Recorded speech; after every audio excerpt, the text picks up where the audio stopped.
존 스타인백의 에덴의 동쪽이라는 소설이 있습니다. 이 소설은 1962년도에 노벨 문학상을 탄 아주 유명한 소설입니다.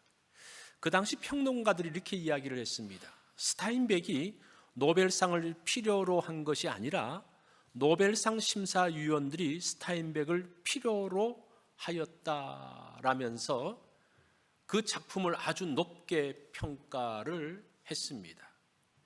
줄거리를 잠깐만 소개를 하면, 아담 트레스크는 캐시라는 여자를 사랑하게 됩니다. 그녀와 함께 새로운 인생을 살기 위해 아버지로부터 받은 그 유산을 가지고 이제 고향을 떠나게 됩니다. 그리고 캘리포니아로 와서 살리나스에 정착을 하게 됩니다. 그는 살리나스에서 가장 비옥한 땅을 사서 거기서 아내 캐시를 위해 이상적인 낙원을 건설할 꿈에 부풀어 있습니다. 그러나 아름다운 외모 속에 동물의 잔혹성을 감추고 있는 괴물 같은 아내인 캐시는 그의 꿈을 여지없이 짓밟아 버립니다. 그녀는 쌍둥이를 낳고 난 다음에 몸이 회복되자마자 쌍둥이 아들들을 버리고 남편을 버리고 떠납니다. 그리고 과거에 그가 가졌던 창녀의 직업으로 돌아가게 됩니다. 그녀는 창녀로서 유감없이 그 자질을 발휘해서 명성과 돈을 얻게 됩니다. 그 남편인 아담은 아내의 배반으로 깊은 충격과 생애의 보람을 잃고 좌절해서 헤어날 줄 모릅니다. 시간이 흐르면서 그 쌍둥이 아들들이 자라기 시작합니다. 형 아론은 아주 온순했습니다. 동생 칼렙은 파괴적이고 반항적인 성격을 가지고 있었습니다.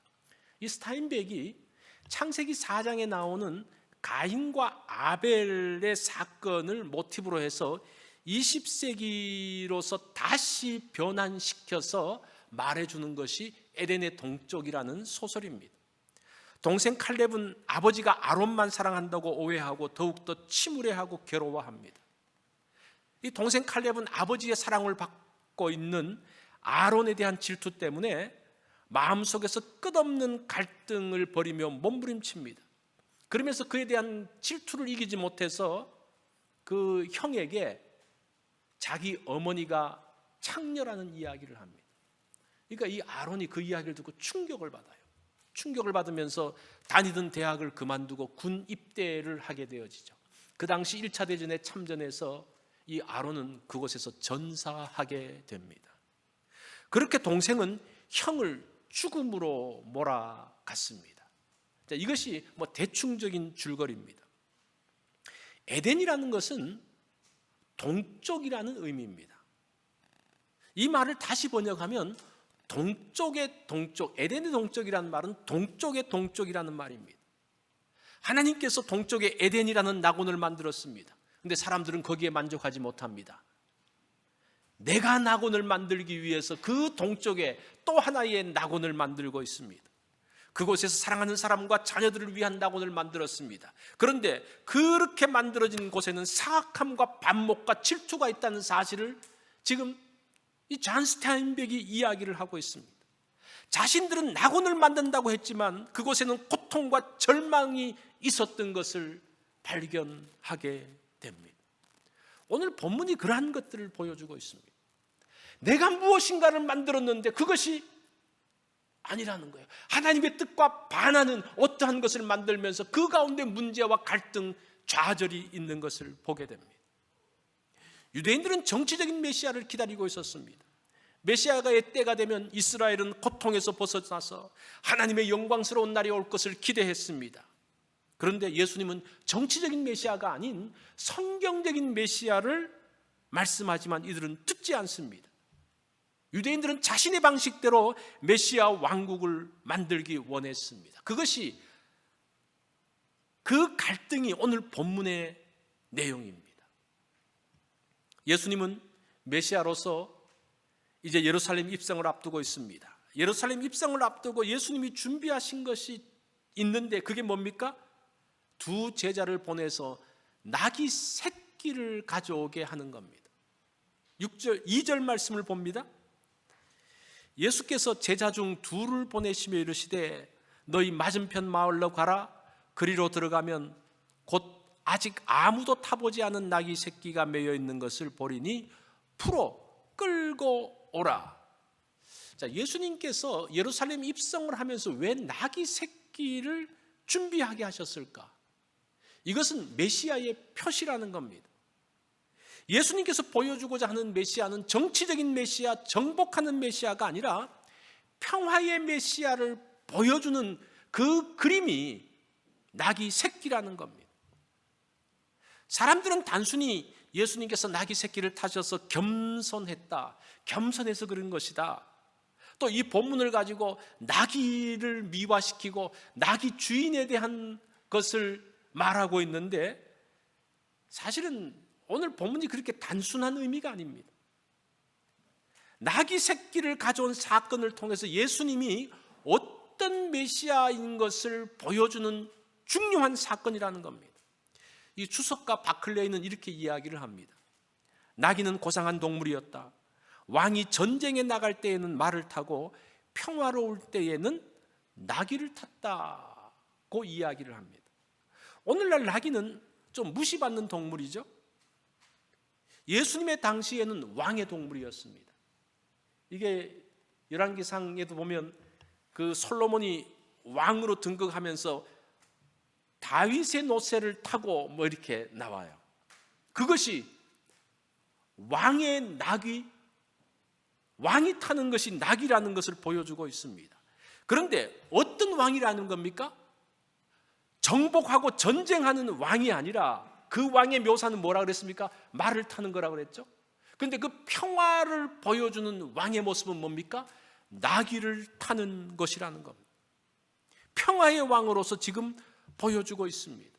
그러나 사람들은 예수를 다윗의 나라를 회복할 정치적인 메시아로 나서기를 원했습니다. 그것이 그 시대 가운데서 문제고 갈등이었습니다. 하나님께서 만드신, 하나님께서 의도하신 메시아가 아니라 사람들은 자기의 메시아를 만들어가는 그런 과정, 그것이 에덴의 동쪽의 모습이라는 겁니다. 예수님은 예루살렘 입성하실 때에 가장 중요하게 준비한 것이 나귀였다는 거예요. 그래서 두 제자를 보내요. 이 두 명을 보낸다는 것은 증인을 세울 때 두 명이 있어야 되잖아요. 그래서 이 제자들을 통해서 평화의 메시아의 입성을 증거하게 했던 것을 보게 됩니다. 자, 이것이 예수님께서 나귀를 준비하신 이유입니다. 그러면서 이제 예수님의 지시하신 대로 나귀를 끌고 오니까 제자들은 예수님의 뜻을 이해했을까요? 어땠을까? 나귀가 왔을 때에 제자들이 가장 먼저 했던 것이 무엇인가 하니 자기의 겉옷을 벗어서 나귀의 등에 얹습니다. 그리고 자기의 겉옷을 벗어서 어떤 사람들은 바닥에 깝니다. 자, 이게 뭔가? 7절을 보면 나귀 새끼를 예수께로 끌고 와서 자기들의 겉옷을 그 위에 얹어 놓음에 예수께서 타시니, 가장 먼저 했던 일이 겉옷을 얹는 일입니다. 이것은 예수님이 나귀의 맨등에 타려고 하면 불편해서 겉옷을 까는 그런 의미가 아닙니다. 겉옷을 나귀의 등에 깔고 겉옷을 바닥에 까는 것을 알려면 열왕기하 9장 13절을 보아야 합니다. 이 내용은 예후를 왕으로 세우는 그런 장면입니다. 제가 한번 읽어봅니다. 무리가 각각 자기의 옷을 급히 가져다가 섬돌 위 곧 예후의 밑에 깔고 나팔을 불며 이르되 예후는 왕이라 하니라. 하나님은 엘리사에게 아합의 집을 심판하게 하시는데 아합의 집을 심판할 사람으로 예후를 세웁니다. 그래서 전쟁터에 나가 있는 예후 장군에게 엘리사가 사람을 보냅니다. 사람을 보내서 하나님의 뜻을 알려주고 그 자리에서 예후에게 기름을 붓습니다. 그 기름 붓는 장면을 본 그 주변에 있던 군사들이 첫 번째 했던 행동이 뭡니까? 겉옷을 벗어서 예후의 밑에 깔았다라고 이야기합니다. 그게 무슨 말입니까? 왕으로서 존경의 표시가 겉옷을 까는 그러한 모습입니다. 겉옷을 나귀에 얹고 길을 까는 것은 예수님이 왕이라는 말입니다. 이제 예수님은 로마를 심판하기 위해서 예루살렘으로 입성하십시오. 당신은 왕입니다. 당신은 정복자입니다. 라는 의미가 겉옷을 까는 것이라는 겁니다. 그런데 예수님은 그런 정치적인 메시아가 아니잖아요. 그러니까 이 제자들이 나귀를 끌고 오라고 했을 때 나귀를 끌고 오긴 끌고 왔지만 그게 무슨 말인지 알지 못하는 거예요.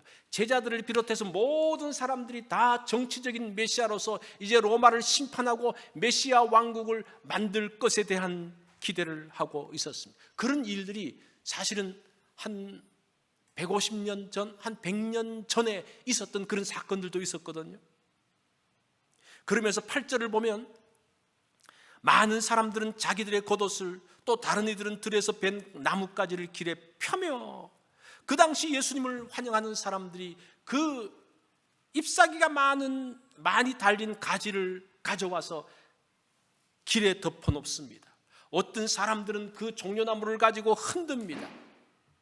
그러면서 예수님을 환영합니다. 이게 무슨 행동일까? 이건 역시 예수 그리스도께서 왕이요 정복자로 받아들이는 모습입니다.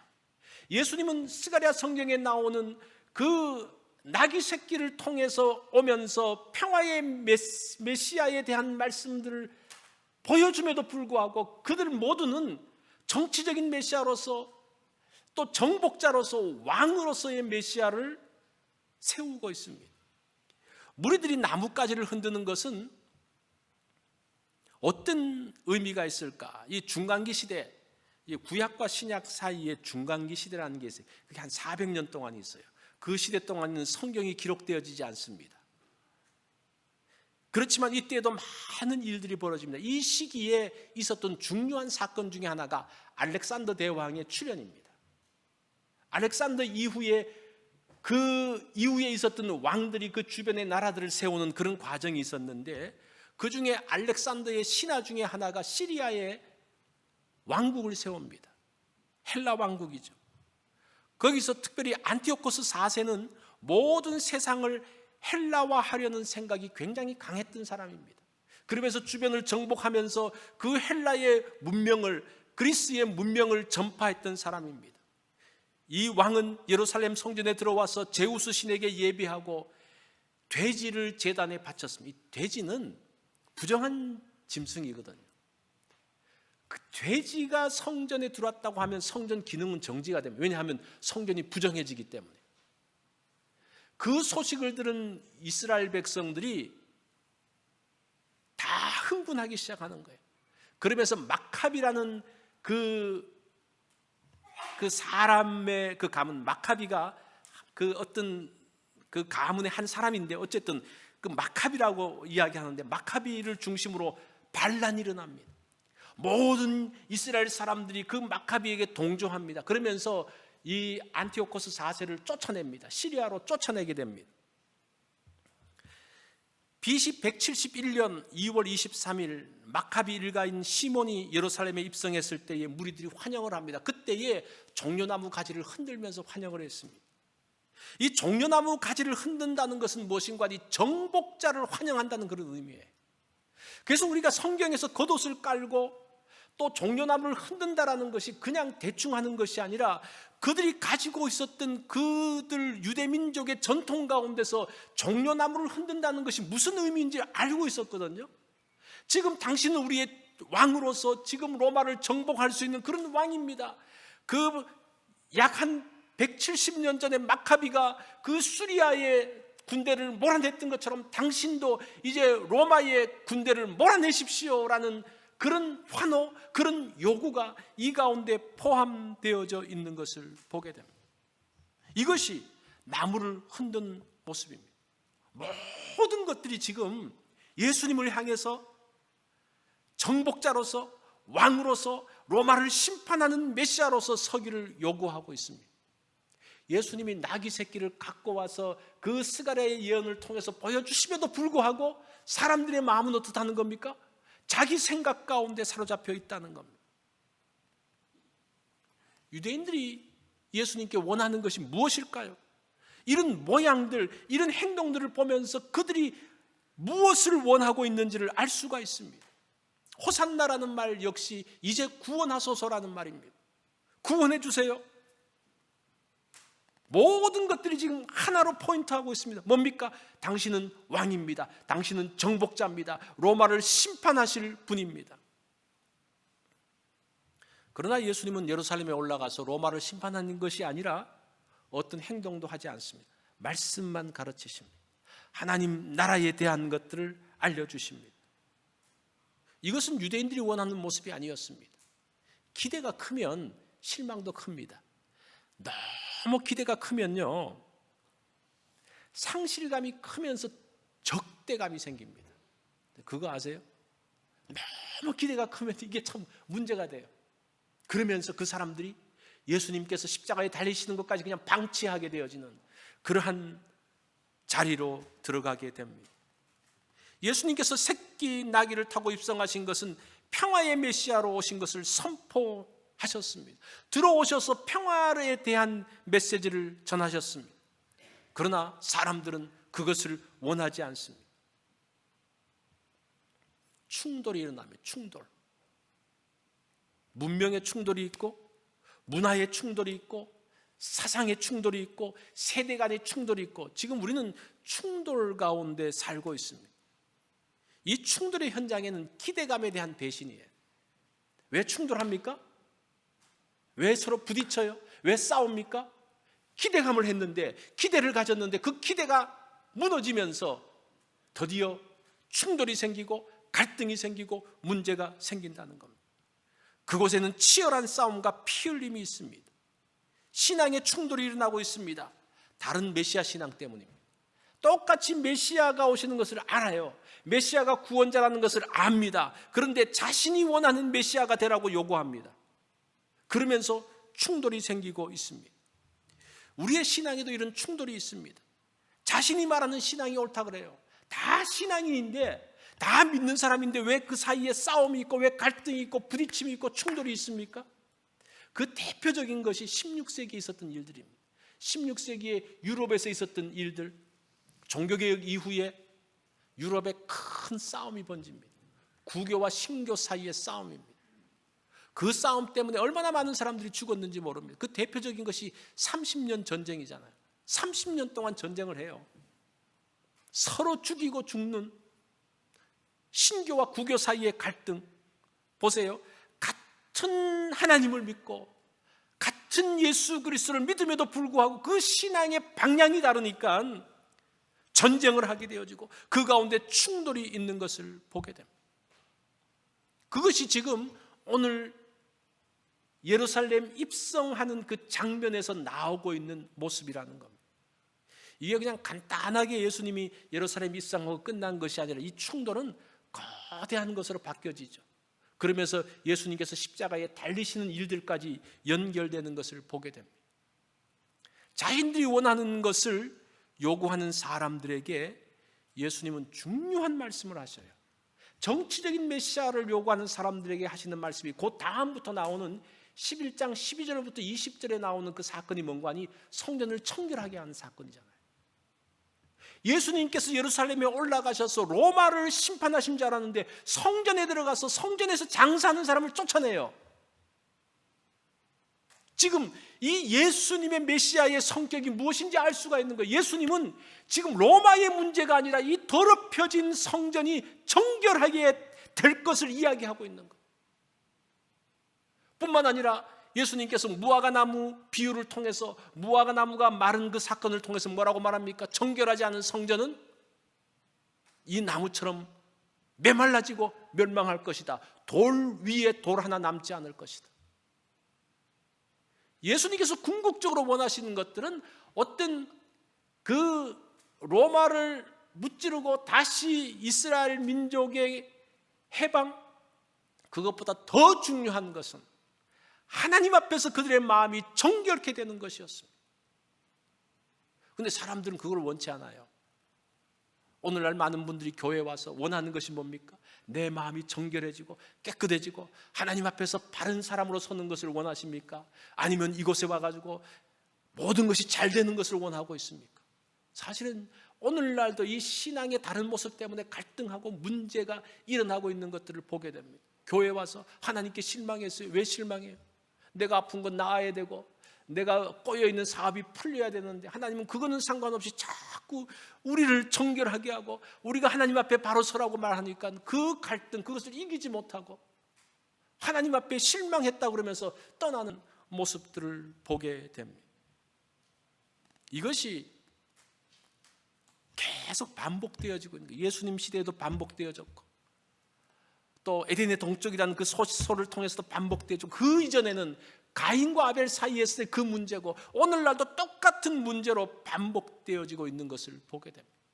이것을 볼 때에 예수님께서 예루살렘으로 입성했던 그 사건은 그날 그 시대의 사건으로 끝나는 것이 아니에요. 오늘날도 계속적으로 반복되어지는 문제요. 그것 때문에 충돌과 갈등이 생기는 것을 보게 됩니다. 당시 유대인들은 예수님에 대한 메시아 오해가 있었죠. 오늘날 역시 사람들은 메시아에 대한 오해를 하고 있습니다. 그런데 우리의 요구와 압박에 상관없이 예수님은 하나님의 뜻을 이루어 가십니다. 내 뜻대로 하려고 버티는 것은 이거는 문제가 되어져요. 지혜는 뭡니까? 하나님의 뜻을 알고 그것을 따라서 가는 것입니다. 그것이 지혜로운 거예요. 내 것들을 주장하면서 하나님과 다투는 것이 아니라 하나님의 뜻을 따라서 나가는 것이 그것이 가장 지혜로운 모습이라는 겁니다. 사람들은 오늘도 에덴의 동쪽으로 갑니다. 하나님이 만드신 에덴 동산에 만족함을 못하는 거예요. 자기가 무엇인가 또 새로운 낙원을 만들겠다고 합니다. 에덴의 동쪽이 뭡니까? 놋 땅이잖아요. 놋. 이 놋이란 이름의 뜻이 뭔가 하니 동요, 흔들림이라는 그 뜻입니다. 자기 나름대로 무엇인가 에덴의 동쪽에 가서 뭔가를 세웠는데 그것은 놋이라는 겁니다. 그 가운데 흔들림이 있다는 겁니다. 동요가 있다는 겁니다. 인간의 죄성은 사람들의 마음을 흔들어 놓습니다. 가족의 기초를 흔들어 버립니다. 에덴의 동쪽에 나오는 소설처럼 아담 트레스크는 가족을 위해서 낙원을 만들었습니다. 그곳에 아내와 자녀들이 있습니다. 그런데 천사라고 생각했던 아내 캐시는 악마 같은 여인이었습니다. 두 아들을 낳았는데 아이들 속의 죄성 때문에 그 가정이 흔들리고 있습니다. 결국 동생은 형을 죽입니다. 이것이 인간이 만든 낙원이에요. 인간이 무엇인가 만든 그 놋 땅의 모습이라는 겁니다. 유대인들은 예수님에게 성전을 회복하고 메시아 왕국을 만들려고 합니다. 그런데 예수님은 그 성전은 무너질 성전이야 그렇게 말씀해요. 이게 얼마나 큰 충격일까요? 그 성전 무너질 거야. 없어질 거야. 예수님의 생각과 유대인의 생각이 이렇게 다른데 뭐가 진짜일까요? 뭐가 진짜입니까? 여러분의 생각과 예수님의 생각이 다른데 뭐가 진짜일까요? 사람들은 자기 생각이 진짜라고 믿어요. 예수님도 생각을 바꿨으면 좋겠다라고 믿고 있습니다. 우리가 오늘 종료주일로 예수님이 예루살렘 입성하는 그 모습 가운데서 고난주간을 어떻게 보내야 할지에 대한 메시지가 나옵니다. 나의 생각을 내려놓는 거예요. 나의 생각을 내려놓는. 예수님께 나의 것을 주장하는 것이 아니라 하나님의 뜻이 이루어지기를 간구하는 겁니다. 여러분들이 이 고난주간 동안 어떻게 보내시겠습니까? 뭐 여러 가지 나름대로 경건하게 보내면서 어떤 분들은 또 금식도 하고 그러는데 그거 다 좋아요. 그런데 거기서 중요하게 흐르는 것이 무엇인가 하니 나의 것을 내려놓는 겁니다. 나의 것을 내려놓는 것. 금식도 잘못하면 단식 투쟁됩니다. 하나님 앞에서 밥 안 먹으면서 떼쓰는 그것처럼 무서운 게 없어요. 종교적인 것을 가지고 하나님을 거역하는 이것처럼 무서운 게 없습니다. 이건 뭐 말릴 수가 없어요. 나의 생각을 내려놓기 위해서 또 내려놓고 또 내려놓고 그렇게 할 때에 그 가운데 평화가 만들어집니다. 그것이 하나님의 나라라는 겁니다. 내 것, 나의 왕국에서 나와서 하나님께서 통치하신 하나님의 왕국, 여기서 하나님이 통치한다는 것이 굉장히 중요해요. 하나님이 통치하시는 그 왕국에 들어가는 겁니다. 그곳에서 하나님의 평화와 축복이 만들어지기를 원합니다. 오늘 그 예수님의 그 한 주간, 마지막 한 주간 가운데서 예수님은 끊임없이 하나님 나라라고 말할 때는 어떤 나라라는 개념보다는 하나님의 통치를 받는다라고 생각해야 돼요.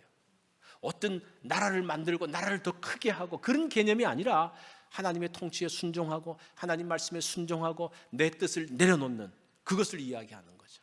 우리가 그렇게 한 주간을 보낸다면 정말 하나님께서 의도하신 바들을 누릴 수가 있을 것입니다. 그때에 하나님께서 내 가운데 통치하는 것들을 경험하게 될 것입니다. 그런 고난 주간을 보내면 좋겠습니다. 우리 다 같이